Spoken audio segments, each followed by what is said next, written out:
This is a windowsill design type niche. If you see the bottom of the niche, it has a piece of marble stuck in there that wings out to the left and the right about an inch and a quarter, inch and a half. And then it jets out on the front. So there's a slight overhang, gives you a little bit more girth at the bottom of your niche, and then the water just sheds right off of it. This is a windowsill design that I started doing, I don't know, probably about 10, 12 years ago. Some people like it, some people don't. The rest of it you'll see is Schluter trim that goes around left, right, and top. And then, of course, a mosaic in the very back. So I'm going to go through this video. This is actually how to build one of these niches kind of from scratch, but I'm going to go backwards in time to the beginning. So at the beginning, what you're going to see is a frame out. The frame out of the niche, you'll see there's a piece of board on the back of there. So this is an adjoining room. I think it's actually a closet that's behind there. So it already has sheetrock on the closet side. And when you frame out the niche, then you put a piece of backer board in the back of the niche. So you either glue that with some caulking, some silicone, some sheetrock mud, or however you make it stay in there. So that second layer is what you're going to eventually waterproof, because you're going to waterproof the entirety of the niche. The way that I build my niches is just as you see right there. I cut out the middle stud, and a lot of people freak out about that, especially exterior walls. They're like, oh my God, you didn't use a king and a jack and a cripple and all this other stuff, as if you were building a door or a window, which arguably, yes, that's how you would do a proper type of niche. However, one stud on an exterior wall where you have many, many, many ways of support to that house, one stud is not going to break or make any kind of wall. In fact, I've taken out walls before where 2 or 3 studs aren't even touching the bottom. They warp so bad that all you see is like an inch of nail at the bottom of the stud and the bottom plate. So yeah, I have no compunction whatsoever about cutting the middle stud. However, if you want to do king and a jack and cripple and all that stuff the way that a window or a door should be, there's no harm, no foul. It's just not necessary. So yeah, I'm framing it out usually about the 50-inch mark that you see there at the bottom plate. At the top is about 17 inches. And the reason I do that, because when I build everything in, it's going to shorten it down to about 12 and a half to 13 inches tall. So the left and the right, it's about 16 on center is about 32 inches left and right. But by the time, again, that I build everything out, it's going to shorten from about 32 inches to about 28. That's just typically the size of niche that I build, unless my customer says otherwise. And so that's basically how the framing goes. And I'm showing this on a video that I had already published at some point, but I'm just doing the voiceover on this. So yeah, he's talking to you, but I'm talking to you as well. So I just kind of muted him, and well, him is me. So anyway, I'm going to get on from the framing part to the wallboard part. The wallboard, it doesn't really matter what it is. In this case, it's Triton wallboard, which I really, really like a lot.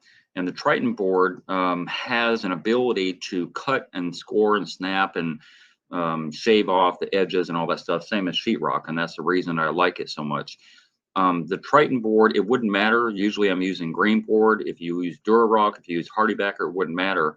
You're still gonna cover all of this stuff, and then you're gonna cover that with mud. And in this case, I'm using sheetrock mud.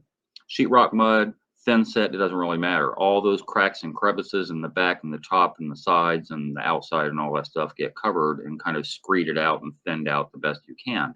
The reason I use sheetrock mud is because I can sand it off and get it more perfect afterward. And it doesn't really matter what the mud is, or even what the material is for that matter, because you're going to waterproof the entirety. And Red Guard, Aqua Defense, Hydroban, Curdy, whatever, doesn't really matter. One thing about niches that is overstated and over exaggerated is that, oh, be careful about your niche because it's going to see all kinds of water. It doesn't. I'm telling you what I know by experience. I've had 3 different houses in the last 30 years, and all 3 of them I built a niche, and my current house included. And I can tell you without any compunction whatsoever that shower niches don't see a lot of water. They really, really don't. It's not the tsunami that people make you believe. It just isn't. Having said that, yes, you still waterproof it and you still, make sure that everything is sloped. Well, everything. The bottom part is sloped, and we're going to get into that when I start setting the tile. And I'll get into explanation on that a little bit later, because you can slope the wallboard. You don't have to slope the tile. Some people prefer to slope the wallboard, whether it be on the curb or on the niche or the bench, and then that way they don't have to slope the tile. But I usually slope the tile, so that's kind of a matter of choice, I guess.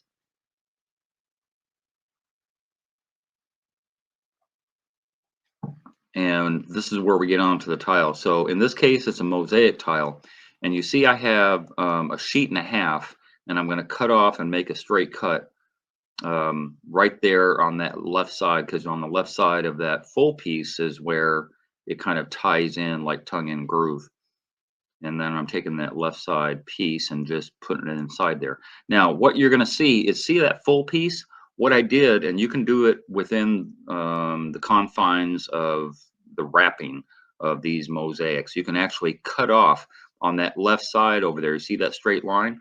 So I cut off all the pieces that were kind of jetting out.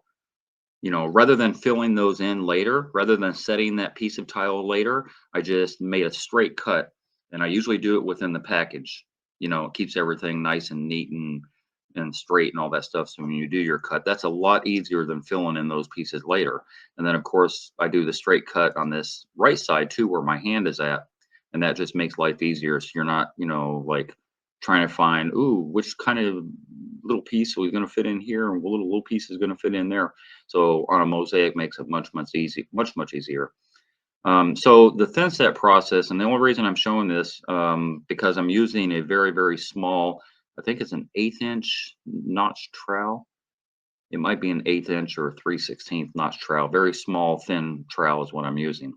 And in the same way that we use a trowel and kind of at a 45-degree on the walls on the field tile, we're trying to get troweled out ridges that we can collapse with the tile. That's not why I'm using a trowel on this. The reason that I use it, and you could actually just slap mud up there and use some type of taping knife or something like that to just kind of thin it out. But you're not going to get an even amount of thin set with a knife. The knife that I'm using right there to set it is not the one. So I'm not confusing you. The reason that I'm using a trowel specifically, because with a trowel, I know that I'm getting a proper amount of thin set on the entirety of the back of this niche. A very small amount, because if I used a larger notch trowel, or I had it at a different degree, if I was holding it straight up, I would have too much thin set and it would push through all those grout lines. And then you're going to have a lot of trouble getting, especially the next day, the grout out of those grout lines. Or sorry, the thin set out of the grout lines.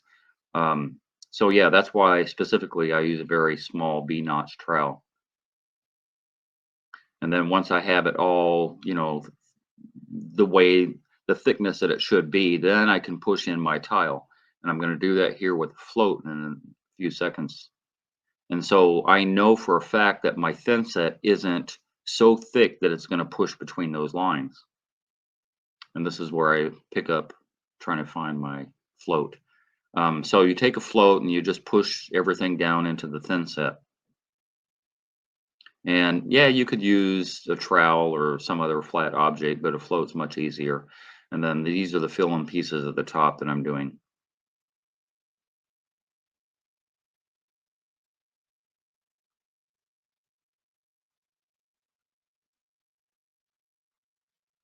And it's really that easy. That's the if you just stop the video right here at like the 9-minute mark, you would already know how to build a niche, because it's just the framing, it's the backer board with all the mud that you're going to use around the backer board. Obviously, I've already red guarded this, which I've already bypassed. I didn't mention it because I didn't notice. But yeah, so I red guarded the entirety of the shower, including the inside of the niche, and then you just set the tile in there. How you do the inside, top, bottom, and right and left side, and at the bottom, how you do that is up to you. Usually if I'm at all possible, I'm using one long piece of tile on the top and one long piece of tile on the bottom. But I can't do that very easily most of the time because again, I got a 28-inch niche, and even a 24-inch tile lengthwise would not fit in there. So I usually have a grout line. In this case, I've got a grout line top and bottom, but not on the left and the right side. Then of course I'm using the marble, what I call curb top at the bottom there. Windowsill design, as I started the video with, because some people um, like, I don't know, it frames it out a lot better. I like the windowsill design. It makes your window sit the bottom of the niche a little thicker than would be the little 3 inches that you would have if you didn't have the windowsill. And it kind of, I don't know, it kind of makes it pop a little bit where it looks like something more than just three pieces of Schluter going around it. Or back in the day, I was using bullnose to wrap around it, kind of window frame it out. Oh, there's the other niche that my customer wanted. And that's the hexagon tile for the shower floor that I stuck in there because it doesn't really matter. This is so I had a scrap piece of this marble that I'm using for demonstration purposes just to show you how to cut one of these. And if you see, I'm just measuring that little 1.5 inches that's going to kind of jet out. And once I measure that on both sides, on the left and the right side, then I can go ahead and make the cut. It's relatively easy, but you're going to need a wet saw. You can't do this any other way because this is a very thick material. I think it's about 3/4 of an inch thick.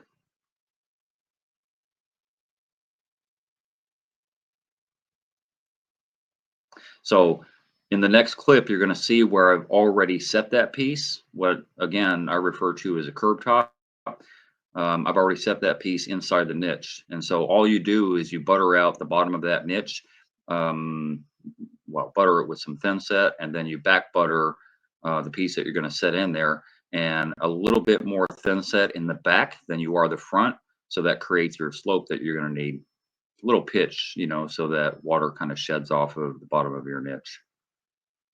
So you'll see that already installed. Again, I'm only cutting this to show you how it's done. And whatever distance that my niche is, which is probably about 3 inches or so, is what now I'm cutting for this little sample piece.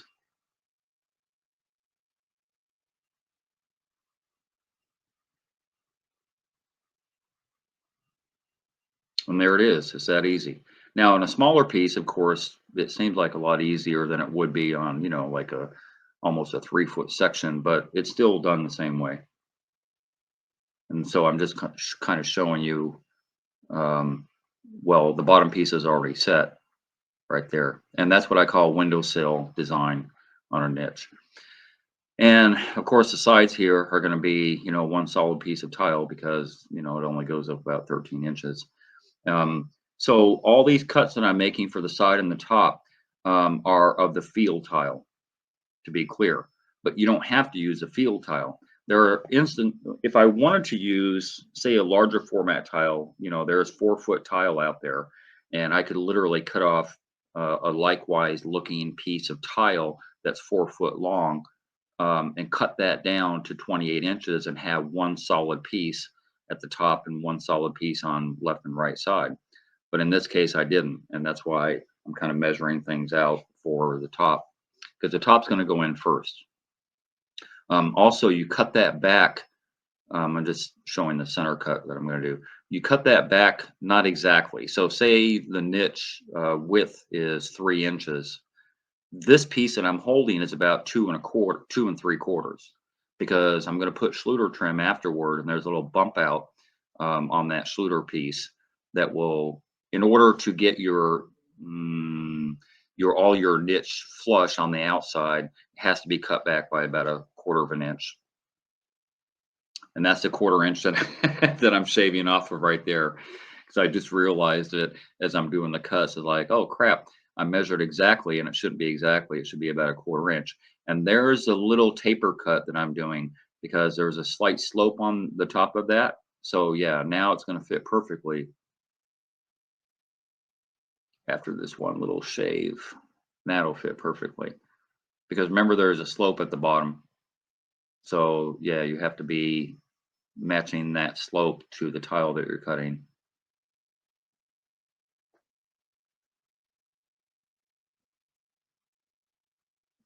I'm also matching up the top to that right side piece and the top here to the left side piece to make sure that I have enough room, which I'm going to shave off whatever that top side piece was because the top side is going to go first. Um, for no particular reason, it's just because it's a longer piece and all that stuff is why I prefer to do it that way. You could do it either way. You could do the side pieces first and then the top, but I prefer the top. And if I'm doing top and bottom pieces would go first and then the left and right. This is a Schluter trim that I'm putting in and I'm doing it at an angle. And I'm going to stop the video right here so I can kind of show you because I didn't show it except this one time. When you cut this Schluter trim, and I'm going to call it Schluter by default, but it doesn't really matter because other manufacturers make this trim. I buy this at Home Depot. Custom Building Products makes this aluminum trim as well, and so does Lowe's. But when you're doing a 45 cut, you also have to cut the back end of this Schluter. Where those holes are going to set into your thin set. That's not the shiny piece that you're going to look at the end. And you have to cut that at a 45 as well, because when the two pieces come together at the corner, they have to be able to not bump into each other. So the only way to do that is a little 45 cut with little tin snips that I have. And then I have a little file, and you're not trying to file really hard. It's just where the cut is made on the outside. You're trying to file off the little burrs and stuff like that. And I'm just showing the 45 cut that I'm going to be doing on my chop saw. And you can do this on actually you could do this on a wet saw. It will go through this aluminum relatively easily, but I always prefer the chop saw. So however you do the 45 cuts doesn't really matter. Just have to be careful. The chop saw will throw that back at you if you're not careful. You don't hold it really firmly. You will not have a good day if you don't do this concise.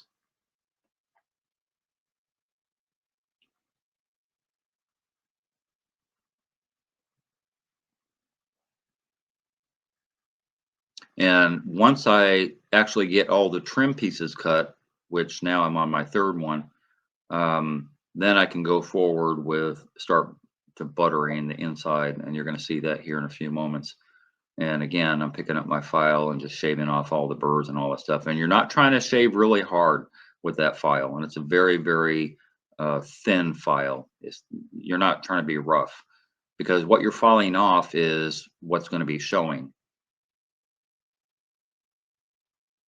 Just on the edge of that 45 is what you're trying to, just get off all the little tiny burrs and stuff like that, make it smooth. And then here's the fun part. So what I'm doing is I always set my trim first before I set my inside pieces. And so I'm kind of buttering out my thin set a little bit thicker on the outside of the niche than I would be on the inside. Only because those holes that I showed you earlier on the trim need to set firmly into the thin set. So you put a little bit more thin set on the outside. So when you set the trim inside there, it just kind of squishes and just anchors itself into the thin set properly.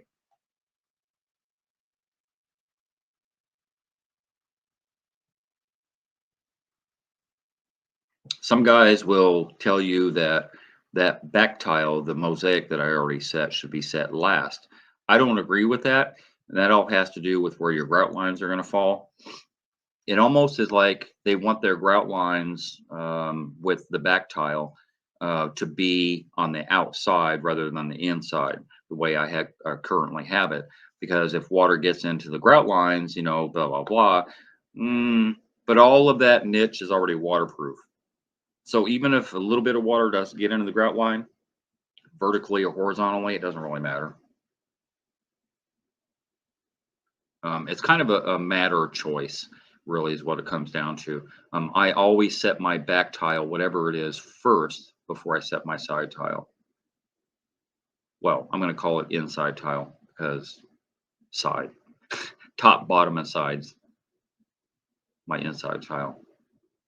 And then I just set my trim in there And then once I know that my trim is set, properly and that everything kind of lines up and everything, then I can go forward with setting in the inside pieces that I've already pre-cut.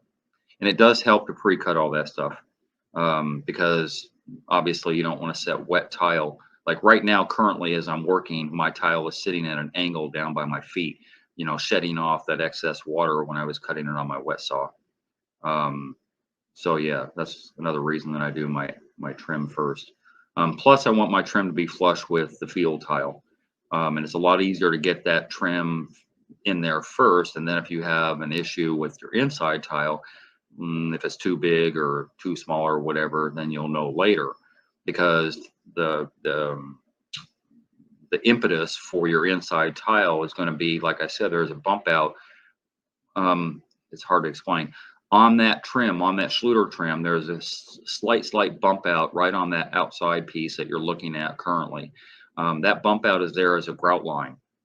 And so that's why the inside pieces have to be cut back about a 1/4 inch less than you would normally have on, proper measurement. It's hard to explain, but you'll see what I'm talking about here in a minute. There you go. See, I'm going to stop the video. You see there by my right hand, and it's a little thicker at the top because I haven't adjusted it first, but that bump out is caused by the trim itself. And that's the reason that you cut back on your side and top tile a little shorter than you would need them. You'll figure that out if you ever decide to do one of these niches by yourself. It will make you do exactly what it wants you to do, because it will not fit otherwise. And yes, even small tile back butter. There's no harm, no foul in doing that. Trust me on that. Because a lot of people are like, oh, you don't have to, on a small tile, you don't have to back butter. Why not? Like, why not? You want good adhesion from, whatever wallboard to your tile, no matter what size it is. The only exception to that would be that mosaic that I set in there. Yeah, you would be hard pressed to back butter mosaic, and you don't really need to anyway. There's no practical reason. But back buttering the small tile, yeah, you're going to get better adhesion. Also, the thin set is a little, how would I say, thicker than what I would do on the field tile, right? So my thin set's going to be a little thinner, a little runnier on my field tile because I need more time to manipulate, and there's a lot of reasons why I do it thicker specifically on a niche. The least of which is it sticks a lot better. Like once I have it up there, it's not going anywhere because a thin set has been setting up for a while. And because it's a bit thicker, it's going to stick better. On a heavier tile, especially, these aren't that heavy that they would ever fall, but I'm just saying. So yeah, on a niche, definitely have a little bit thicker consistency on your thin set.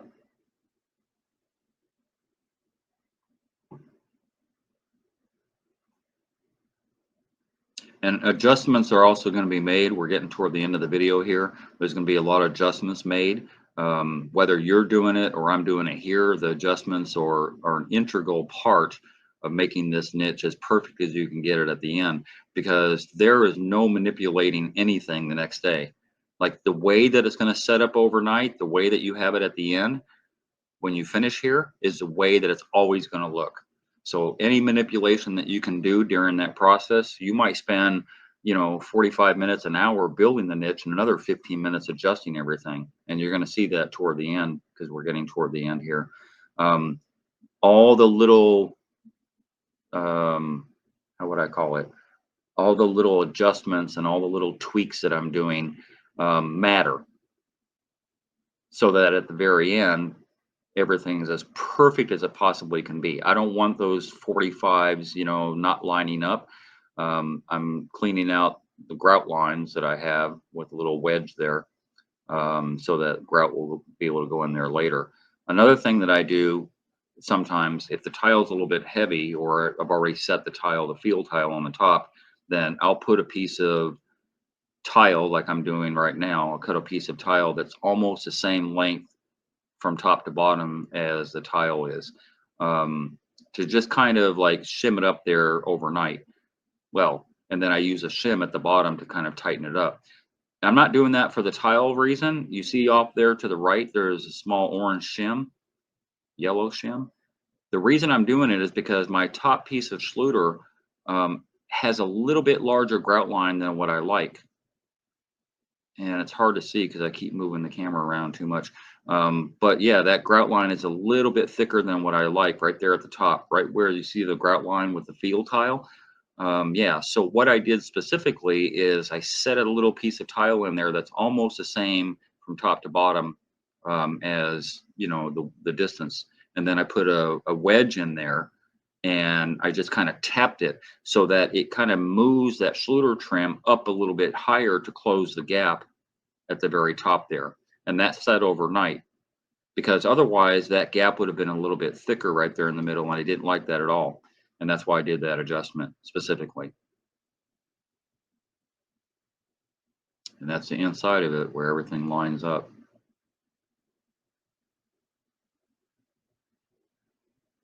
And then the next day, of course, is grouting. And on the grouting end, there's really not much I can tell you. Grouting is relatively easy, but you're going to grout everything. And that includes the bottom of your windowsill also. Oh, I'm never going to see the bottom. Yeah, but there's still going to be a small gap there. Just grout everywhere you possibly can, including these corner little bump out areas. Just makes everything nice and pretty and all that stuff. And that's kind of the final. That's how to build a niche windowsill design.